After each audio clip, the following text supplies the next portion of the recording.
Now the Mondeo is looking fairly presentable with its new doors and maybe even having a wash in between, it's time to sort out the biggest bugbear I've had with the car ever since I've had it. These curbed wheels. Previously, someone has curbed them, painted them black and then curbed them again, so I need to sort these out.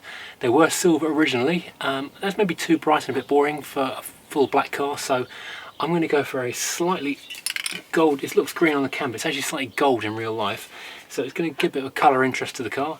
It's very, very simple indeed, it just takes a bit of patience. You're going to need various kinds of sandpaper, from very, very rough to very, very, very fine, so this is 80 up to about 1500 grit. A block to sand with, some tack rags to get the dust off, and starting off with some alloy wheel filler, which is an aluminium strengthened filler paste which you mix up, spread in here and then sand flat. After that we're going to use some filler primer. Don't have to use it, but it just helps to give it an even steady coat. Regular primer, colour top coat, and finally some heavy duty lacquer just to give it a nice shine and give it looking good. Starting with 80 grit, this is the harshest thing we've got. Get us back to bare metal in no time.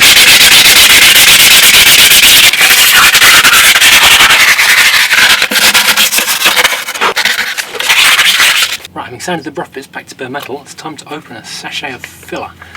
Then we just need one sachet and a squirt of hardener,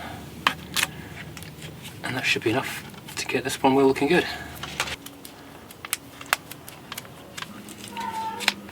It's quite warm today, so I'm not going to use much hardener in here.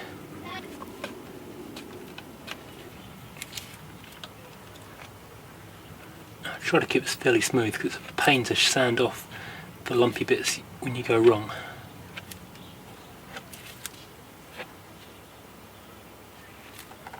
And also need to work fairly quickly because it sets quite fast.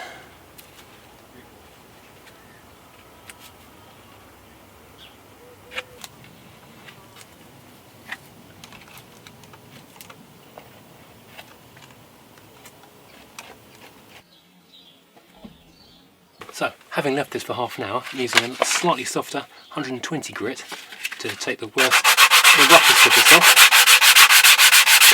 Get it back to nice and smooth.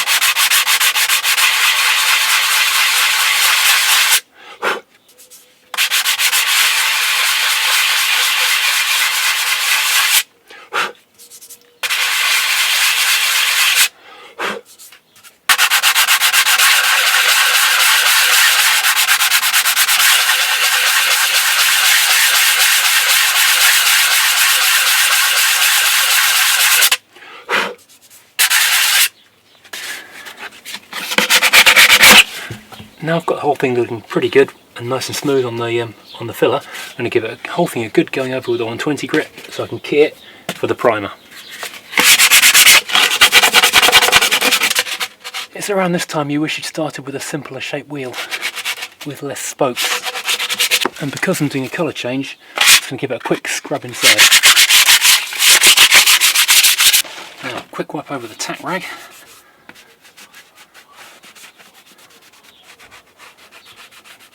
Now this is a great trick I found on YouTube actually. Instant mask for your wheel.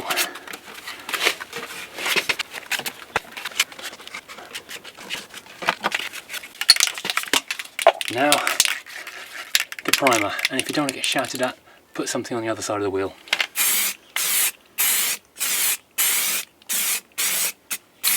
And I can see already where I've not sanded it properly. Resanding what we've already painted, because that initial coat of primer highlighted all the things I hadn't sanded properly first time, and the longer you look the more you will find.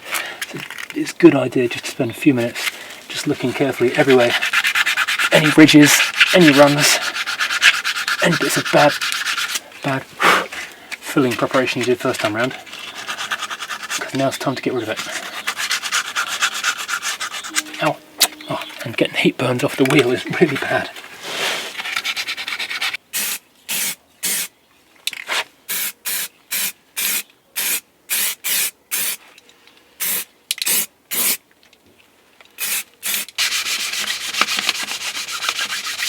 Quickly take the going to take the surface off, some finer grain paper.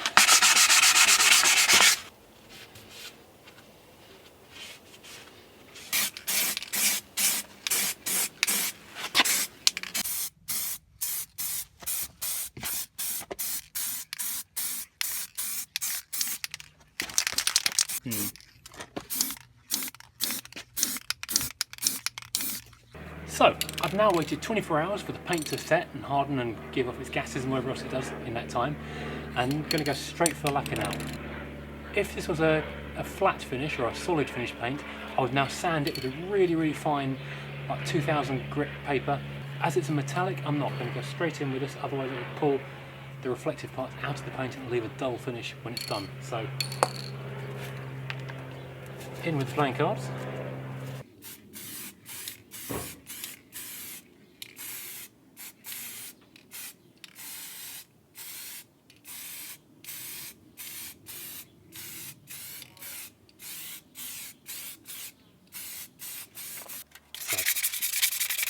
Preparing the centre caps in much the same way.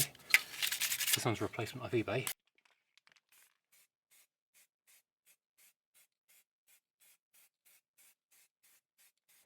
Finish up with the paint, leave it to dry, then the lacquer, and you're done. And now for about £40 or £10 a wheel, the car is absolutely transformed and looks so much better. A quick, easy fix has made a huge difference to the car's appearance.